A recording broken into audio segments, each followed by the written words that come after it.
Good morning to all my dear students.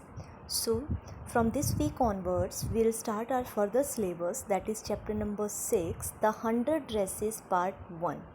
So, student, if you remember, in 100 Dresses part 1 chapter, that is chapter number 5th, we have discussed about Wanda Pentrosky, who was a Polish girl, and how she was mistreated in the school by the famous girl Peggy and Maddie. She was a good artist, and what was the problem? That whenever she was asked how many dresses you have, she always answered that I have 100 dresses all lined up in my closet. So this irritated Peggy, who was a famous girl of the school, and she always teased her because she lives in Wogging Heights. So if you are not aware of that first part, please go through that, because this chapter number 6, the second part of the chapter, continues further. Now see what happened next. Last we studied that there was a drawing competition, and the teacher announces that Wanda Pentrosky has drawn near about 100 paintings of the dresses, and she is the winner of the contest. And everybody was shocked, and Paddy and Maggie was waiting for Wanda to congratulate her, but she was absent from many days, near about Monday, Tuesday and Wednesday. 3 days are mentioned in the first part. So she has been absent. So they were thinking that why she is not coming to school, and their classroom number was room number 13. So once again I am saying, if you are not aware of that, please go through the first part and let's continue. Now what happened? While the class was circling the room, the monitor from the principal office brought Miss Mason a note. Miss Mason is the class in charge. So while the class was circling the room, the monitor from the principal office brought Miss Mason a note. It means the principal has sent any information, any notice to the class teacher of Wanda Pentrosky. Miss Mason read it several times and studied it thoughtfully for a while. Then she clapped her hands, and it seems that the letter was very important. Why? Because Miss Mason read it many times, several times, and while she was reading, she was lost in thoughts. And after reading that, she clapped her hands. Why she clapped her hands? It's not that she is enjoying or she is celebrating something. No, it's not like that. She clapped her hands. This is the signal for the class to assemble. So what she said? Attention class, everyone back to their seat. और जैसे ही miss मैसन ने ये बात बोली, attention class, हर बच्चा जो room में घूम के पेंटिंग्स देखने में बिजी था, वो अपनी सीट पर आकर वापस बैठ गया. When the shuffling of feet had stopped and the room was still and quiet, shuffling of feet जैसे बच्चे अपनी सीट पे आ रहे थे, ये सारा जो पैरों की आवाज़ थी, शूज़ की आवाज़ थी, जैसे ही ये शांत होती है, बिल्कुल साइलेंस होता है रूम में, मिस मैसन बोलना स्टार्ट करती है. I have a letter from Wanda's father that I want to read to you. तो उनका कहना है कि मेरे पास लेटर आया है वेंडा के फादर का, जो मैं आपको पढ़ के सुनाना चाहती हूँ. यानी कि वो जो प्रिंसिपल ऑफिस से नोटिस आया है, जो मॉनिटर लेकर आया है, वो लेटर किसका है? वेंडा के फादर का है, जो उन्होंने क्लास टीचर को भेजा है. अब देखो क्या हो सकता है, वेंडा भी काफ़ी दिन से स्कूल नहीं आ रही है, फाइन, और अब उसके घर से एक लेटर आया है. So let's see what happens. Miss Mason stood there a moment and the silence in the room grew tense and expectant.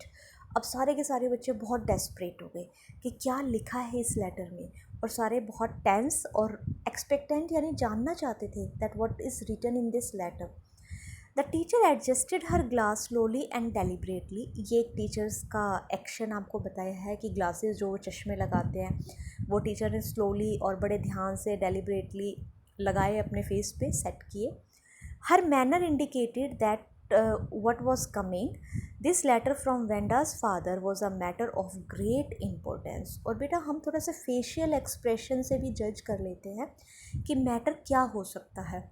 तो टीचर के जेस्चर से और टीचर के फेस एक्सप्रेशन से साफ पता चल रहा था कि कुछ ना कुछ इम्पॉर्टेंट इस लेटर में लिखा हुआ है, क्योंकि टीचर जो थी वो बहुत ज़्यादा सीरियस नज़र आ रही थी. Everybody listened closely as Miss Mason read the brief note, short note. देखो ये लेटर बहुत छोटा है, लेकिन ये बहुत इम्पोर्टेंट है. अब टीचर ने पढ़ना स्टार्ट किया. उस लेटर में लिखा हुआ है, Dear teacher, my Vanda will not come to your school anymore. Jack also. Who was Jack? Jack was brother of Vanda. Both brother and sister were studying in the same school. Now we move away to big city. No more holler Pollock. Holer Pollock एक comment होता है, एक racial comment होता है जो आपका American countries में इस साइड आपको बहुत ज़्यादा सुनने को मिलता है। ये हम इसको बोल सकते हैं कि कास्ट के ऊपर अटैक, जब हम बुली करते हैं या फिर हम किसी पे टोंट मारते हैं, तो ये हॉलर पॉलक वही एक नाम है। No more ask why funny name, plenty of funny names in the big city. Yours truly Jan Petronski. Jan Petronski is father of Wanda. तो उन्होंने लिखा कि भाई हम नहीं, मेरी वेंडा और जैक आपके स्कूल में नहीं आएंगे, अब हम बड़े शहर में जा रहे हैं और वहाँ हमारा एटलीस्ट कोई मजाक नहीं उड़ाएगा, ना तो नाम को लेकर ना कास्ट को लेकर, क्योंकि बड़े शहर में लोग इन चीज़ों को मैटर नहीं करते। तो हमें इतना पता चल गया है बेटा कि वेंडा का ना आने का रीज़न ये था कि उसे स्कूल में इतना परेशान किया जा रहा था, इतना उसे टीज़ किया गया था कि उन्होंने फाइनल डिसीज़न लिया कि वो स्कूल ही छोड़ देंगे। A deep silence met the reading of this letter. अब सारे बच्चे काफ़ी शॉक हो गए। अब ये एक जनरल कनेक्शन होता है बेटा, अगर आपकी क्लास का कोई बच्चा ऑल ऑफ सडन अगर चला जाता है स्कूल छोड़ के, चाहे 10 मिनट्स के लिए, 15 मिनट्स के लिए, अगर आपका बहुत क्लोज फ्रेंड है तो शायद कुछ दिन के लिए आपको बुरा फील होता है। तो पूरी क्लास जो थी वो एकदम साइलेंस हो गई। Miss Mason took off her glasses, blew on them and wipe them on her soft white handkerchief. ये एक्टिविटी है कि उन्होंने अपना चश्मा उतारा और वाइट अपने हैंकी से वो साफ़ किया। Then she put them on again and looked at the class. When she spoke, her voice was very low. अब टीचर भी काफ़ी सैड है, उनकी वॉइस भी काफ़ी लो है जब वो क्लास से बात कर रही है। I am sure that none of the boys and girls in room 13 would purposely and deliberately hurt anyone feeling because his or her name happened to be a long, unfamiliar one. अब teacher जो है, specially जो class teacher है, उनको थोड़ा सा अपनी class पे फेथ होता है। तो उन्होंने कहा कि मैं श्योर हूँ कि जो मेरी क्लास है वो जानबूझ के किसी का मजाक नहीं उड़ाएगी, जानबूझ के किसी की फीलिंग्स को हर्ट नहीं करेगी। लेकिन ऐसा हुआ था, पैगी और मैडी ने डेलिब्रेटली, कॉन्शियसली उन्होंने वेंडा का मजाक उड़ाया था। लेकिन मिस मैसन अपने स्टूडेंट्स को यही कह रही है कि मुझे अपनी क्लास पे ट्रस्ट है कि मेरी क्लास ऐसा जानबूझकर नहीं करेगी। I prefer to think that what was said in thoughtlessness. और कहती है अगर किसी ने ऐसा किया भी है तो शायद उसने बिना सोचे समझे ऐसा बोला है।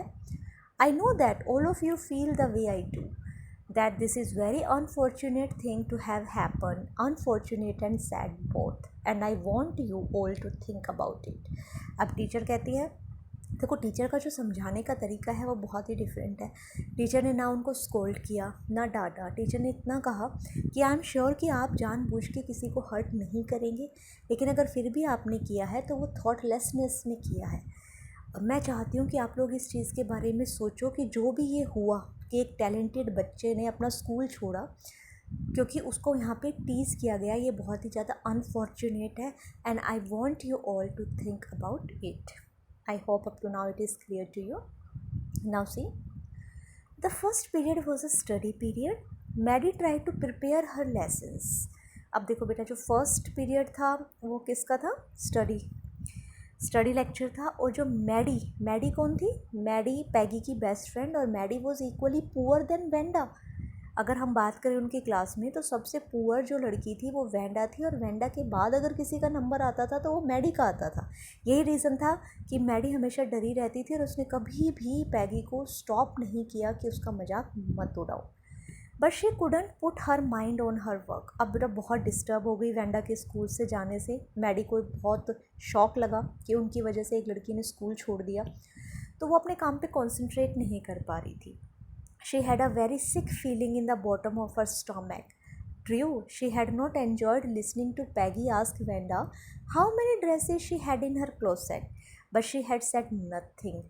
अब वो सोच रही है कि ये बात तो ठीक है कि मैं कभी खुश नहीं होती थी जब वेंडा का मजाक उड़ाया जाता था, जब पैगी उससे पूछती थी कि तुम्हारे पास कितनी ड्रेसेस है, उसे टीज़ करती थी, लेकिन उसने कभी कुछ कहा भी तो नहीं ना। अब यहाँ पे अगर हम सिंपल वर्ड्स में बोलें तो ऐसा हम कह सकते हैं कि गलत नहीं किया लेकिन गलत का साथ दिया। तो ये चीज़ उसको बहुत हॉन्ट कर रही थी, बहुत परेशान कर रही थी।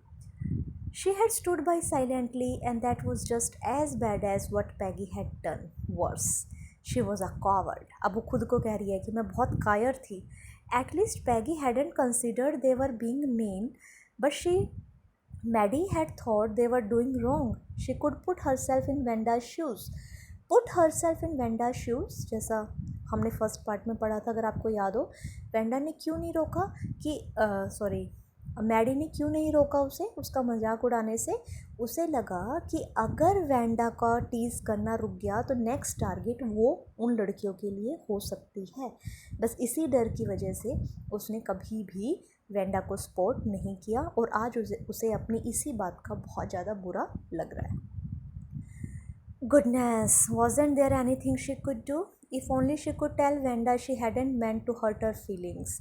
कहती एटलीस्ट मैं इतना तो कर सकती थी कि मैं अकेले में जाके वेंडा को बोलती कि listen, Peggy is making your fun but I don't want to hurt you. She turned around and stole a glance at Peggy. अब वो पैगी की साइड देखती है कि क्या पैगी के दिमाग में क्या चल रहा है. But Peggy didn't look up. Peggy जो है वो अपनी स्टडीज़ में बिजी है. She seem to be studying hard. Well, whether Peggy felt badly or not, Maddie had to do something. अब मैडी ने सोचा मुझे ही कुछ करना पड़ेगा, अपनी गलती सुधारने के लिए कुछ तो करना पड़ेगा. She had to find Wanda Petronski. मुझे उसे ढूंढना पड़ेगा. Maybe she had not yet moved away. हो सकता है कि अभी वो शहर छोड़कर ना गई हो. May be Peggy would climb the Heights with her. May be जो पैगी है वो मेरे साथ जाए उसके घर तक, बॉगिंग हाइट्स तक. And they would tell Wanda that she had won the contest. और वो जाके वेंडा को बताएंगी कि तुम कॉन्टेस्ट जीत चुकी हो. That they thought she was smart and the 100 dresses were beautiful. और हम जाके उन्हें बताएंगे, उसे बताएंगे कि सारी की सारी ड्रेसेस जो हैं वो बहुत ब्यूटीफुल है. तो बेटा यहाँ पे हम ये कह सकते हैं कि अपनी गलती सुधारना चाहते हैं, वो अपनी गलती रियलाइज़ करना चाहते हैं और वेंडा को शहर छोड़ के जाने से रोकना चाहते हैं. अभी तक सिर्फ मैडी के दिमाग में ये बात है. When school was dismissed in the afternoon, Peggy said with pretended casualness, "Hey, let's go and see if that kid has left town or not." बड़ा शॉकिंग है. पैगी जैसे ही स्कूल ख़त्म होता है, पैगी ये बात बोलती है मैडी से, अरे चलो उसके घर चलते हैं, देखते हैं कि उसने शहर छोड़ दिया या नहीं. So Peggy had the same idea. Maddie glowed. Peg was really all right. अब मैडी ने सोचा, अच्छा मैं जो आज सारा दिन से सोच रही थी पैगी के दिमाग में भी यही चल रहा था. It's a good decision. The two girls hurried out of the building up the street towards Bogging Heights, the part of town that was such a forbidding air on this kind of a November afternoon, drizzling, damp and dismal. Drizzling होता है बूंदाबांदी, डैम्प गीला कीचड़ से भरा हुआ. तो वो क्या करती हैं, वो दोनों गर्ल्स जो हैं वो बोगिंग हाइट्स की जाती हैं, जो बिल्कुल भी अच्छी जगह नहीं है, यानी कि जहाँ पे बहुत ही पॉवर्टी स्ट्रिकन लोग रहते हैं. एयर भी इतनी फ्रेश नहीं है और बहुत अजीब सा वो एरिया है. Well at least said Peggy gruffly, I never did call her a foreigner or make fun of her name. अब बेटा वो खुद अपनी एक्सप्लेनेशन दे रही है. पैगी कहती है चलो मैंने उसको कभी फॉरनर थोड़ी ना बोला, या उसके नाम का मजाक तो मैंने कभी नहीं उड़ाया, मैं तो सिर्फ उससे उसके ड्रेसेस के बारे में पूछा करती थी. I never thought she had the sense to know we were making fun of her anyway. और कहते मुझे नहीं पता था कि वो लड़की इतना फील कर जाएगी. वो देख के नहीं लगता था कि इसके अंदर इतना दिमाग है कि अपनी इंसल्ट भी फील कर सकती है. This is funny. I thought she was too dumb and gee, look how she can draw. कहते मैं तो उसे बहुत डम और वीक समझती थी, लेकिन देखो वो कितनी अच्छी आर्टिस्ट निकली, कितनी अच्छी पेंटिंग्स उसने बनाई. Maddie could say nothing. Maddie कुछ नहीं बोल रही थी क्योंकि बेटा यहाँ पे मैं बार बार आपको कह रही हूँ, गलती का जो रियलाइजेशन था वो मैडी को बहुत ज़्यादा था as compared to Peggy. All she hoped was that they would find Venda. She wanted to tell her that they were sorry they had picked on her. Picked on her, tease her. वो सिर्फ इतना चाहती थी कि वो जाके Wanda को मिले और उसे जाके सिर्फ सॉरी फील करें. And how wonderful the whole school thought she was, and please not to move away and everybody would be nice. अब मैडी सोच रही है, अपने दिमाग में कैलकुलेशन कर रही है कि जाके मैं क्या बोलूँगी. मैं उससे रिक्वेस्ट करूँगी कि प्लीज़ यहाँ से मत जाओ और हर कोई तुमसे बहुत अच्छे से बात करेगा. She and Peggy would fight any buddy who was not nice. वो तो यहाँ तक प्लान कर लेती है कि हम वेंडा को कन्विंस करने के लिए यहाँ तक बोलेंगे कि अगर आज के बाद किसी ने भी तुम्हें परेशान किया तो मैं और पैगी तुम्हारे स्पोर्ट में खड़े होंगे। Wow great. The two girls hurried on. Two girls कौन है? पैगी एंड मैडी फटाफट चल रही हैं। They hope to get to the top of the hill before dark. शाम होने से पहले वो वहाँ पे पहुँचना चाहते हैं। रास्ता बहुत ख़राब है, जैसे मैंने आपको बताया एरिया बिल्कुल भी अच्छा नहीं है। I think that's where the Pentrosky lives, said Maddie, pointing to a little white house. अब वहाँ जाके उन्हें एक वाइट हाउस नज़र आता है बेटा, और मैडी उसको पॉइंट आउट करके फिंगर से बोलती है आई थिंक वो वहाँ पे रहते हैं। विस्प, ये आपको पता है इंसेक्ट होते हैं, of old grass stuck up here and there along the pathway like thin kittens. The house and its sparse little yard looked shabby but clean. देखो, shabby but clean, shabby but clean का मतलब है डिसमैनेज्ड है, घास वगैरह बहुत बड़ी है, बहुत मतलब बिल्कुल प्रॉपर कटिंग वगैरह नहीं है, लेकिन क्लीन है, गंदगी नहीं है। It reminded Maddie of Wanda's one dress, her faded blue cotton dress, shabby but clean. और इससे उसे याद आती है वेंडा की एक ड्रेस जो वो डेली पहन कर आती थी। चैप्टर 5 में मैंने आपको बताया भी है, जो ब्लू कलर की ड्रेस थी, जो डेली वही पहनती थी, वॉश होने की वजह से फेड हो गई थी, डल हो गई थी, बट वो क्लीन रहती थी, गंदी नहीं रहती थी। There was not a sign of life about the house. Peggy knocked firmly on the door, but there was no answer. She and Maddie went around to the backyard and knocked there. Still there was no answer. उन्हें वहाँ पे कोई भी answer नहीं मिलता। There was no doubt about it. The Pentrosky were gone. How could they ever make amends? Amends होते हैं अपनी गलतियों को सुधारना। तो अब इतना तो श्योर हो गया कि उस घर में अब कोई भी नहीं है, यानी कि वेंडा जो है वो शहर छोड़कर जा चुकी है। They turned slowly and made their way back down the hill. अब वो वापस घर आ रहे हैं और कोई तो चारा है नहीं उनके पास। Well, anyway, said Peggy, she's gone now, so what can we do? Peggy जो बहुत ही कैजुअल लड़की है कहती है अरे अब जा चुकी है तो क्या कर सकते हैं। Beside, when I was asking her about all her dresses, she probably was getting good ideas for her drawings. अभी जो पैगी है ना बेटा थोड़ी सी ईगोइस्टिक है। ईगोइस्टिक इन द सेंस अपनी गलती कुछ बच्चे मानते नहीं हैं। तो कहती है अरे मैंने एक तरह से उसकी हेल्प ही की थी, उससे बार बार ड्रेसेस के बारे में पूछ के, क्योंकि जितनी बार मैं उससे ड्रेसेस पूछती थी मैं उसे इनडायरेक्टली आइडियाज़ दे रही थी उसकी ड्राइंग के लिए। She might not even have won the contest otherwise, और मैं ऐसा नहीं करती तो शायद वो कॉन्टेस्ट भी नहीं जीत पाती। Maddie turned this idea carefully over in her head, for if there were anything in it, she would not have to feel so badly. But that night she couldn't get to sleep. अब भाई Maddie इन चीज़ों पे विश्वास नहीं कर रही कि वो उसकी हेल्प ही कर रही थी उसे टीज़ करके, बोली ऐसा होता तो शायद हमें इतना बुरा नहीं लगता। और उस रात मैडी को बिल्कुल भी नींद नहीं आई। तो हम यहाँ पे कह सकते हैं कि जो मैडी थी वो बिल्कुल साइकोलॉजिकली हिल गई थी, बिल्कुल डिप्रेशन में चली गई थी। She thought about Vanda and her faded blue dress and the little house she had lived in, and she thought of the glowing picture those 100 dresses made, all lined up in the classroom. अब उसे क्या नज़र आ रहे हैं रात को, सपने में लगा लो या फिर उसके थॉट्स आ रहे हैं, वेंडा, उसका छोटा घर, वाइट हाउस, उसका स्कूल की ड्रेसेस एंड ऑल दैट उसके माइंड में रोटेट कर रही हैं। At last Maddie sat up in bed and pressed her forehead tight in her hands and really thought. Last में वो उठ के बैठ जाती है और बिल्कुल अपना सर पकड़ के वो बैठती है। This was the hardest thinking she had ever done. After a long long time she reached an important conclusion. और बहुत सोचने के बाद कि अब क्या किया जाए वो एक कंक्लूज़न पर आती है। She was never going to stand by and say nothing again. If she ever heard anybody picking on someone because they were funny looking or because they had strange names, she would speak up. और उसने क्या conclusion निकाला है कि भाई जो गलती मैंने अब की है वो गलती मैं दोबारा कभी नहीं करूँगी। अगर मेरे सामने किसी का मजाक उड़ाया जाएगा, किसी को परेशान किया जाएगा उसके नाम को लेकर, then I would speak up, मैं उसकी हेल्प ज़रूर करूँगी। Even if it meant losing Peggy's friendship, चाहे इसके लिए मुझे पैगी की फ्रेंडशिप ही क्यों ना गंवानी पड़े। She had no way of making things right with Wanda. अब वेंडा तो जा चुकी है, उसके साथ तो वो चीज़ें ठीक नहीं कर सकती, but from now on she would never make anybody else that unhappy again. अब वो खुद से प्रॉमिस करती है कि अब मैं किसी और को अपनी आंखों के सामने तो एटलीस्ट अनहैप्पी नहीं होने दूँगी। तो मैडी जो है वो एक रिजोल्यूशन लेती है एक फाइनल डिसीज़न लेती है कि जो गलती मैं वेंडा के केस में कर चुकी हूँ वो गलती मैं कभी भी नहीं करूँगी। On Saturday Maddie spend the afternoon with Peggy. They were writing a letter to Wanda Petronski. अब देखो बेटा, उन्होंने डिसीज़न लिया कि वो वेंडा लेटर लिखेंगे। वो गए थे सॉरी बोलने के लिए, बट वो वहाँ से जा चुकी थी। तो अब नेक्स्ट उन्होंने स्टेप लिया कि हम लेटर लिख के उससे सॉरी बोलते हैं। It was just a friendly letter telling about the contest and telling Wanda she had won. और कहते हैं इसमें कोई उन्होंने सॉरी या फिर इस तरीके का कुछ नहीं लिखा, एक नॉर्मल फ्रेंडली लेटर लिखा जिसमें उन्होंने लिखा कि उसकी पेंटिंग्स कितनी ब्यूटीफुल थी और वो कॉन्टेस्ट जीत चुकी है। They told her how pretty her drawings were and they asked her if she liked where she was living and if she liked her new teacher.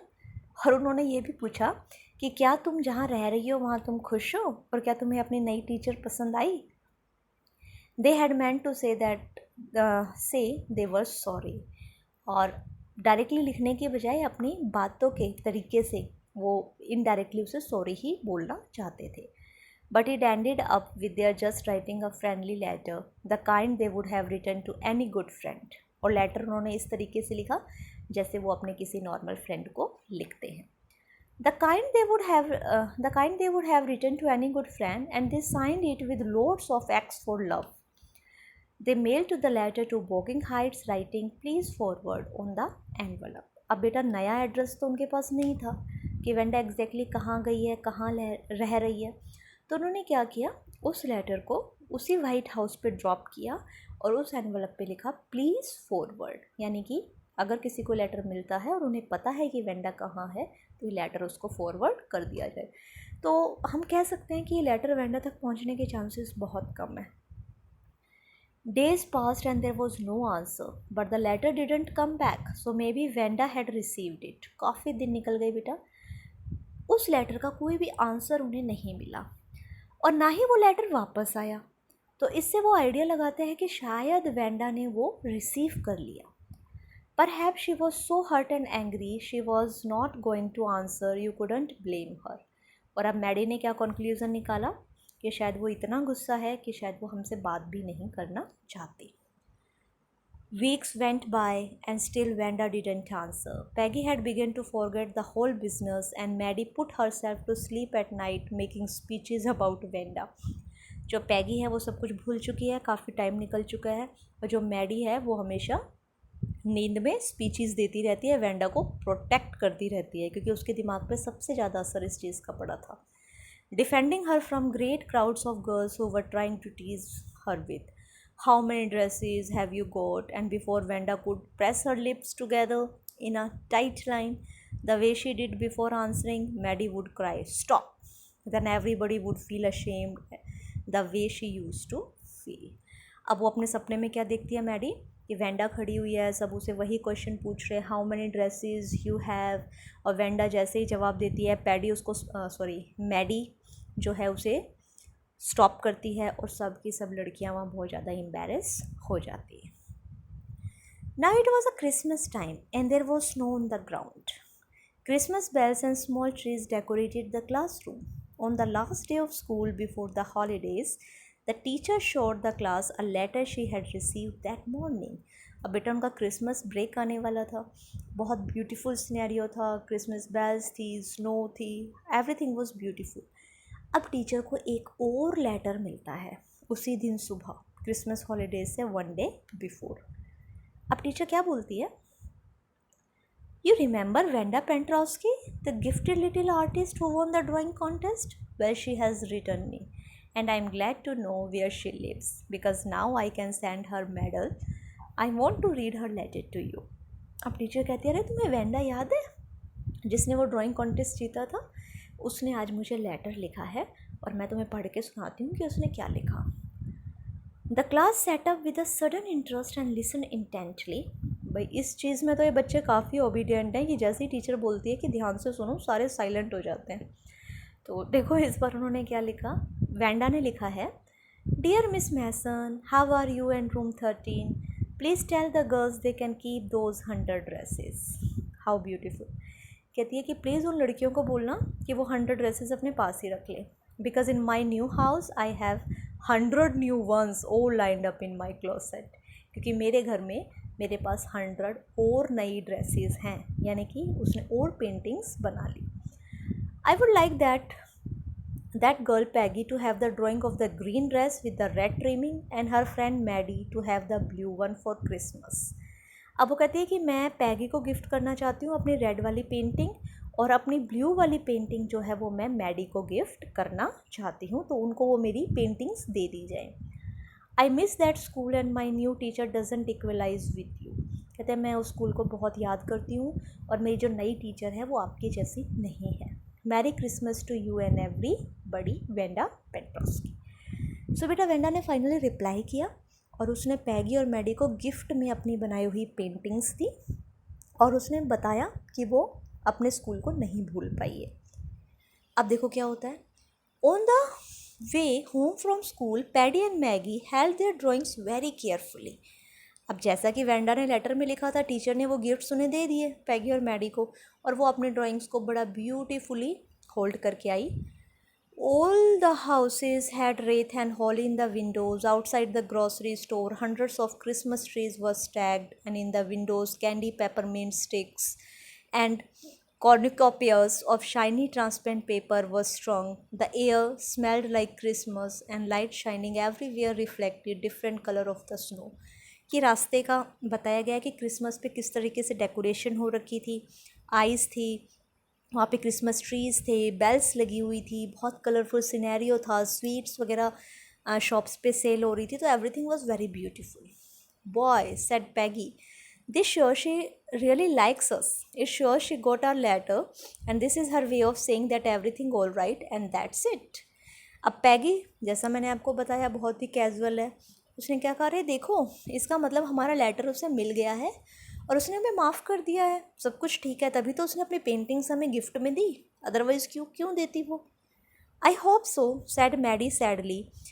She felt sad because she knew she would never see the little tight lipped Polish girl again and couldn't ever really make things right between them. लेकिन Maddie जो थी वो अभी भी थोड़ी सी उदास थी, क्योंकि उसे लग रहा था कि वो दोबारा इस पॉलिश गर्ल से कभी भी नहीं मिल पाएगी.